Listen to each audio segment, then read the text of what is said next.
शांति। एक जहां यही है अपनी पहचान, क्लाउड स्काई मॉल हमारी जान।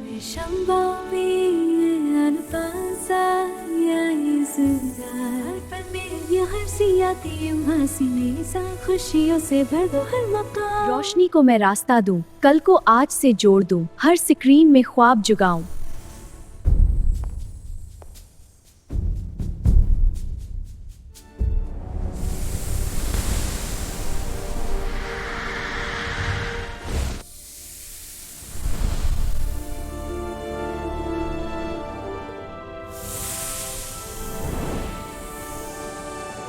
पाकिस्तान से बहुत दूर ज़मीन के नीचे पत्थरों के दरमियान एक और सल्तनत थी। ना वहाँ सूरज था ना चांदनी, सिर्फ सब्ज रोशनी थी जो पत्थरों की दीवारों से निकलती थी, और बेहिसाब सांप जो सरकते हुए एक अजीम तख्त के गिर्द जमा थे।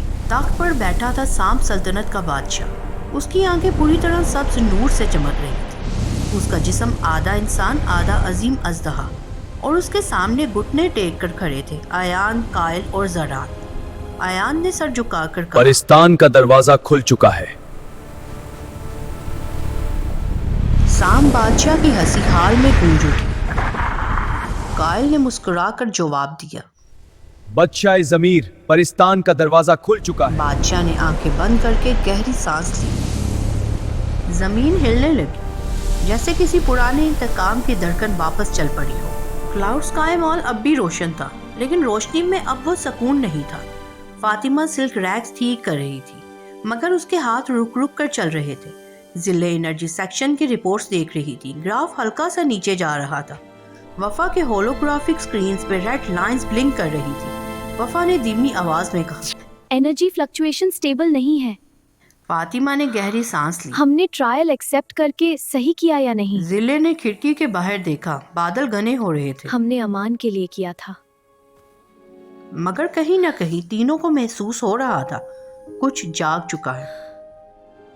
रात को माल बंद था। एनर्जी कोर जो परिस्तान का दिल था, आज पहली बार थोड़ा धीमा दरक रहा था। ग्रीन ओरा हल्की सी ज्यादा महसूस हो रही थी, और फिर एक लंबी दरार उसके नूर के अंदर से गुजर गई। नीचे स्नेक सल्तनत में बादशाह ने आंखें खोली।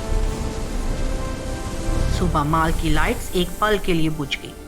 कस्टमर्स घबरा गए।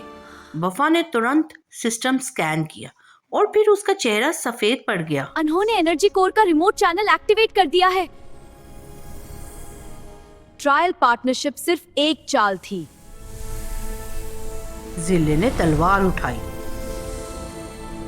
तो अब सिर्फ एक रास्ता है, जंग। जमीन के नीचे के दरवाजे खुल गए।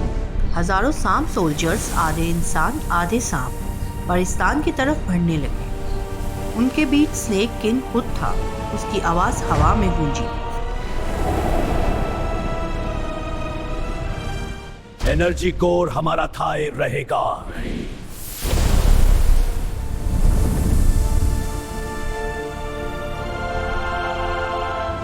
क्लाउड स्काई मॉल के सामने बादल का तूफान उतर आया।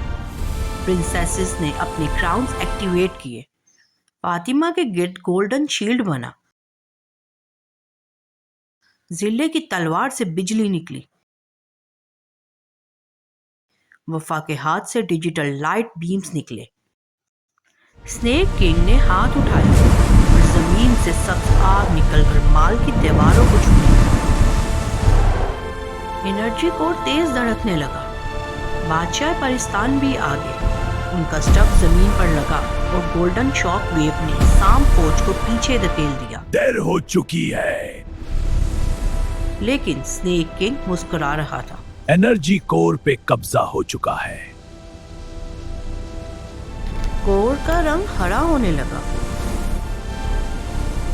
कोर ओवरलोड होने वाला है। अगर अभी रोका नहीं तो परिस्तान टूट जाएगा। अगर कोर बदल गया तो परिस्तान खत्म हो जाएगा। डिस्कनेक्ट का मतलब हमारी पावर भी चली जाएगी। परिस्तान पहले। तीनों ने एक दूसरे को देखा, फिर हाथ पकड़ लिए। उन्होंने अपनी क्राउन से रोशनी निकाली और एनर्जी कोर में डाल दी। कोर फटने से पहले उसकी सब्ज रोशनी टूटकर सफेद हो गई। स्नेक किंग चीखा। परिस्तान किसी का गुलाम नहीं बनेगा। एक फाइनल फ्लैश हुआ, स्नेक सल्तनत का दरवाजा बंद हो गया। आयान, कायल और जरान हवा में बिखरकर धूल बन गए। स्नेक किंग पत्थरों में कैद हो गया। माल टूटकर गिरने से बच गया।